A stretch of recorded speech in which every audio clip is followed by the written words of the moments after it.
Halo semuanya, kembali lagi di mata kuliah Linear Algebra.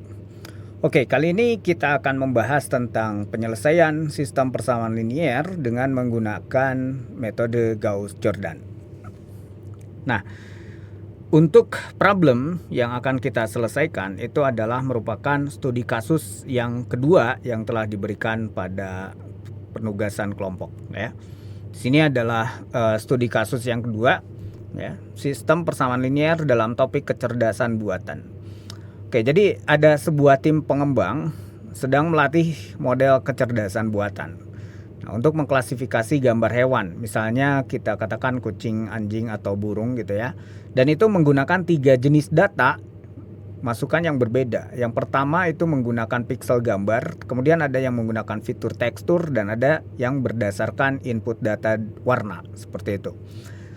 Kemudian dari sini tim perlu menentukan kontribusi masing-masing dari tipe data untuk membuat prediksi yang akurat.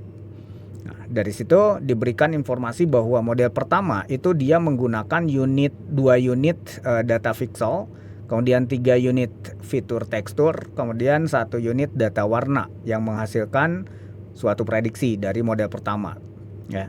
Kemudian model kedua juga sama, dia kombinasinya menggunakan 1 unit data pixel, kemudian 1 unit fitur tekstur, kemudian ada 2 unit data warna. Dan model ketiga dia pakai 3 unit data pixel, 2 unit fitur tekstur, kemudian 1 unit data warna. Nah, dari hasil uji coba itu diketahui bahwa ternyata total akurasi yang dihasilkan oleh ketiga model tersebut, ya, yang pertama model 1 itu dia memberikan akurasinya 80%. Cukup bagus, ya. Kemudian model kedua itu memberikan akurasi 60%. Ya, kemudian model ketiga itu memberikan akurasi 70%. Ya, namun dari sini kita punya pertanyaan, ya, punya pertanyaan. Jadi sebetulnya kontribusi dari setiap tipe data itu berapa persen? Seperti itu, ya.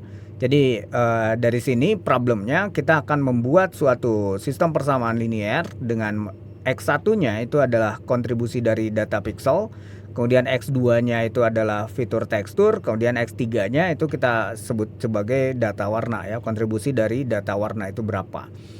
Kemudian nanti setelah kita membangun sistem persamaan linearnya, maka kita cari solusi dari sistem persamaan linear tersebut.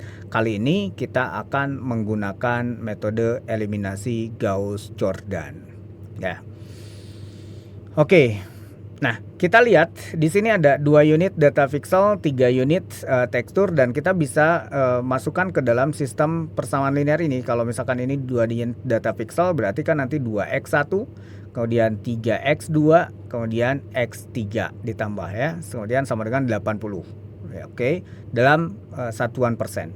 Kemudian nanti ada di sini x1 ditambah dengan x2 ditambah dengan 2x3 sama dengan 60. Kemudian 3x1, 2x2, kemudian x ditambah dengan x3 sama dengan 70%. Oke, kita balik ke slide. Sehingga dari problem yang tadi kita memiliki ini untuk model yang pertama, ya, sistem persamaan linear yang pertama atau persamaan yang pertama, 2x1 plus 3x2 tambah x3 sama dengan 80. Ini untuk yang model kedua, ini untuk model yang ketiga. Jadi di sini kita menuliskan dengan satuan persen. Jadi nanti kita tulis misalkan x1, x2, x3-nya itu adalah persen, ya. Ini persen, ya. Oke. Nah, setelah kita punya sistem persamaan linear ini, maka kalau kita akan menyelesaikan dengan menggunakan metode Gauss-Jordan, maka kita akan lakukan pertama kali adalah konversi ke dalam bentuk matriks, ya. Kemudian setelah itu kita lihat dari bentuk tersebut, ternyata dari sana kita bisa memulai dengan menggunakan tukar baris saja.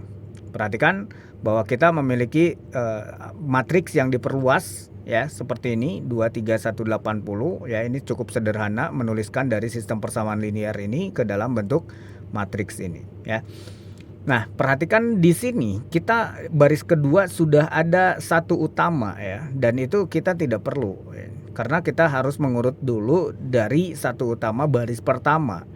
Maka dari ini kita harus melakukan di sini ada dua ya. Kita punya pilihan antara mengalihkan dengan 1/2 atau kita mau tukar baris. Karena tentu kalau kita mengalihkan dengan 1/2 kita akan ketemu dengan bentuk pecahan yang biasanya dihindari ya. Maka langkah yang mungkin akan kita atau yang akan kita ambil itu adalah tukar baris saja ya.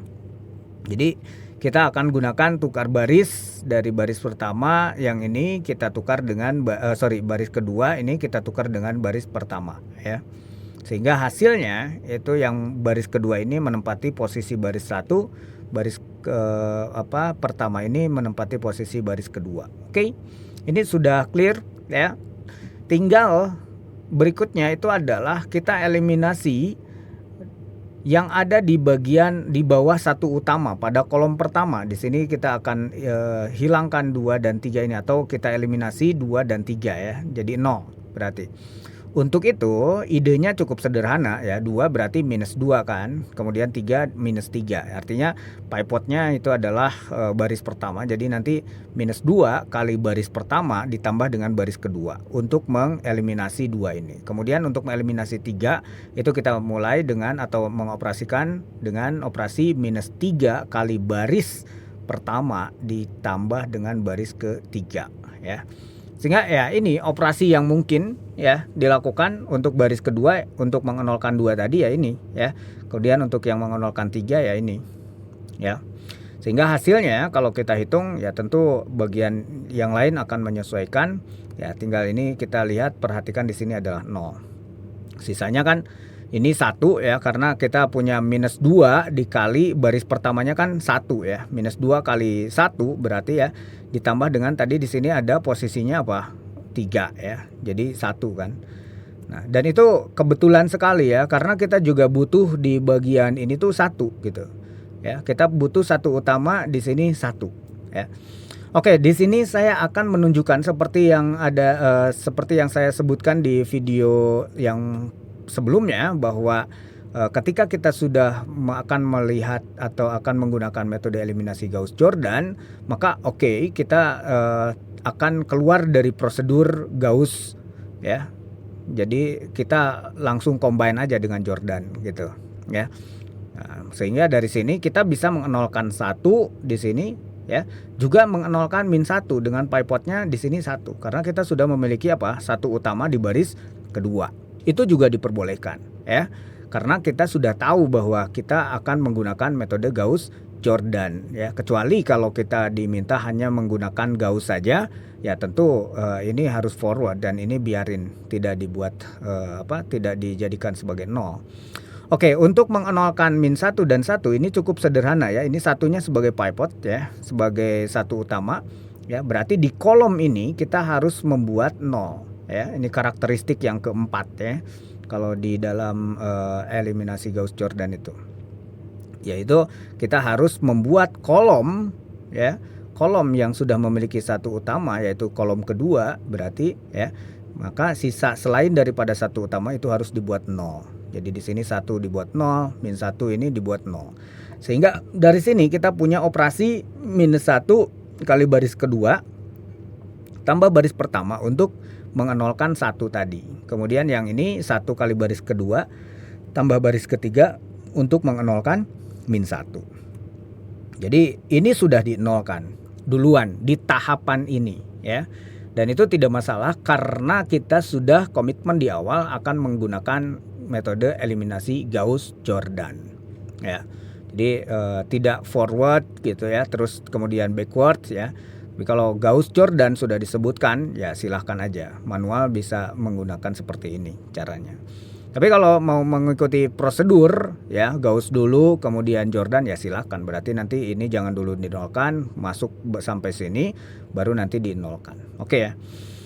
Nah, sampai dalam bentuk ini kita memiliki di sini ada -8, berarti kita harus membuat 1 utama di kolom ketiga atau baris ketiga ya. Di sini 1 utamanya itu tinggal kalikan dengan 1/8 sehingga kita punya 1 per -8 atau -1/8 kali baris ketiga itu akan mengubah baris ketiga itu sendiri ya. Jadi ini 1, yang ini kan berarti jadi 75/8 4 itu diambil dari kan ini ya, min 150 dibagi dengan 8 atau kita sederhanakan menjadi bagi 2 ya, jadi 75/4 gitu.